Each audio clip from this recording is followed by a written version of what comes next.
একদিন হযরত ঈসা আলাইহিসসালাম সঙ্গীদের নিয়ে এক গায়ের পাশ দিয়ে যাচ্ছিলেন। রাস্তায় দেখলেন কিছু মানুষ এক মৃতদেহ দাফন করছে। ঈসা আলাইহিসসালাম এগিয়ে গেলেন।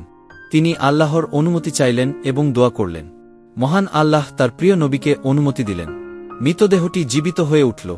লোকটি উঠে বসল, চোখে বিস্ময়, শরীরে কাঁপুনি। ঈসা আলাইহিসসালাম জিজ্ঞেস করলেন, তুমি যখন মারা গেলে তোমার কি অবস্থা হয়েছিল? লোকটি বলল, আমি যখন মারা গেলাম আমার আত্মা এমনভাবে বেরিয়ে গেল যেন গরম লোহার শিক আমার শরীর ছিন্ন করছিল। আমার কবর ছিল আধার, গা ছমছমে, আর আমার আমলগুলো আমাকে কামড়াচ্ছিল। আমি জানতাম এই শাস্তি আমি নিজেই তৈরি করেছি। সাথে থাকা লোকেরা চুপচাপ। ঈসা আলাইহিসসালাম আবার আল্লাহর নিকটে দোয়া করলেন। লোকটি আবার মৃত্যুর ঘুমে ফিরে গেল। এই কাহিনী থেকে এটাই শিখলাম, মৃত্যু শেষ নয়, মৃত্যুর পরেও আছে জবাবদিহি। নিজের আমল নিজেই তৈরি করি, ভালো হলে শান্তি, খারাপ হলে যন্ত্রণা। হযরত ঈসা আলাইহিসসালাম শেখান, আল্লাহর রহমতের দরজা খোলা, কিন্তু প্রস্তুতি জরুরি।